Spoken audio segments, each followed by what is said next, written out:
নমস্কার দর্শক বন্ধুরা, আজ আমি কাঁকড়া দিয়ে নাল তরকারি করব। প্রথমে কড়াইতে তেল দিয়ে নিয়েছি, তেল দিয়ে নিয়ে কাঁকড়াগুলোকেও দিয়ে দিয়েছি, নুন হলুদ দিয়ে ভালো করে ভাজা করলাম। ভাজা করে তার মধ্যে আমি কাঁচা লঙ্কা দিয়ে দিয়েছি, কাঁচা লঙ্কা দিয়ে নাড়াচাড়া দিয়ে আবার পরিমাণ মতো একটু হলুদ দিয়ে ভালো করে কষিয়ে নিয়ে জলটা দিয়ে দিলাম।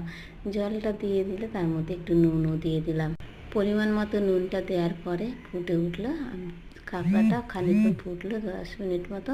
তারপর আমি নালগুলোকে ঢেলে দিলাম। নালগুলো ঢেলে দিলে পরে এবার আমি ঢাকনাটা চাপা দিয়ে নিলাম। তারপরে দেখুন কী সুন্দর ঢাকনাটা খুলেছে, কী সুন্দর দেখতে হয়েছে। আর তারপরে আমি সর্ষে বেটে তার মধ্যে একটু দিয়ে দিলাম নাবানোর আগে। আর কী সুন্দর গোটা গোটা রয়েছে দেখুন। এরকম আপনারা তৈরি করে খেয়ে দেবেন। লাইক শেয়ার সাবস্ক্রাইব কমেন্ট করতে ভুলবেন না। এরকম নতুন নতুন ভিডিও পেতে হলে আপনারা অবশ্যই আমার চ্যানেলকে সাবস্ক্রাইব